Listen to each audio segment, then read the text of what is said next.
இன்றைக்கி நம்ம என்ன பார்க்க போகிறோம் அப்படின்னா பைசன் படத்தோட ரிவ்யூ தான் பார்க்க போகிறோம். இந்த படம் எப்படி இருக்குது, நல்லா இருக்கா நல்லா இல்லையா அப்படின்னு இந்த வீடியோ மூலமாக நம்ம தெரிஞ்சுக்கலாம். ஓகேங்களா? இந்த படத்தோட ஹீரோ யாருன்னு உங்களுக்கே தெரியும். விக்ரம் சாரோட மகன் துருவ விக்ரம் அவங்க தான் வந்துட்டு இந்த படத்தில் ஹீரோவை வந்து நடிச்சிருக்கிறாங்க. ஹீரோவுக்கு அப்பா வந்து பசுபதி சார் வந்து நடிச்சிருக்கிறாங்க. இந்த படத்தில் ஹீரோவுக்கு ரொம்ப ரொம்ப பிடிச்ச விஷயம் என்னென்னா கபடி கபடி கபடி தான். ஆனால் அவங்க அப்பாவுக்கு கபடினாலே சுத்தமாக பிடிக்காது. ஏன்னா அவங்க தாத்தா விளாண்டுருக்காரு, அவங்க அப்பா விளாண்டுருக்காரு. அதே போல் நம்ம மகனும் அப்படி ஆயிரணும் அப்படின்ட்டு நீ கபடியே விளாடக்கூடாது, நீ படிக்க மட்டும் தான் செய்யணும் அப்படின்ட்டு கபடிக்கு தடையாகவே இருக்கிறாரு. அதையும் மீறி நம்ம ஹீரோ எப்படி கபடியில் ஜெயிக்கிறாரு அப்படின்றத பார்க்குறது தான் இந்த கதை. எல்லாம் வந்து ப்ரேயர் பில்லில் வந்து நின்றுருக்குறாங்க. ஆனால் நம்ம ஹீரோ மட்டும் ஸ்கூலுக்குள்ள வந்துக்கிட்டு எல்லா டிஃபன் பாக்ஸையும் திறந்து அடித்து வெளின்னு வெளுத்துட்ருக்கிறாரு. அது வந்து பிடி சார் பார்த்துறாரு. பார்த்துட்டு எல்லாம் ப்ரேயர் பில் நின்றுருக்குறாங்க, உனக்கு மட்டும் என்ன சாப்பாடு கேட்குது அப்படின்ட்டு ஐடியான்னு ஆகிடுச்சு. வீட்டுக்கு ஓடி போய் அம்மா கூட்டுவா அப்படின்னு சொல்லி அனுப்பி வச்சுறாரு. ஆனால் நம்ம ஹீரோ வீட்டுக்கு போகாமல் கிரவுண்ட்லேயே ஒரு 10 ரவுண்ட் அடிக்கிறாப்புல கடன்னு. ஏடா உன்னை வீட்டுக்கு போய் உங்கள் அம்மா தானே கூட்டு வர சொன்னேன், இங்கே எதுக்கு ஓடிக்கிட்டு இருக்கிறா?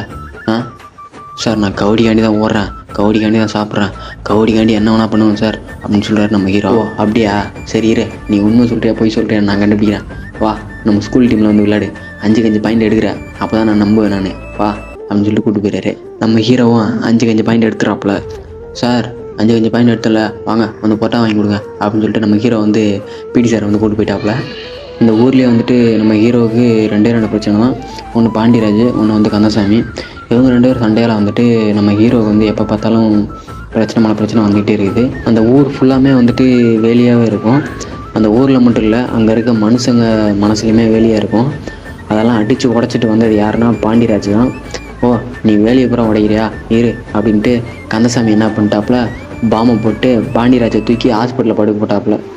கந்தசாமி வந்து நம்ம ஹீரோ விளாட்றத வந்து பார்க்குறாரு. நம்ம ஹீரோ விளாட்றது வந்து கந்தசாமிக்கு வந்து ரொம்ப பிடிச்சிக்குது.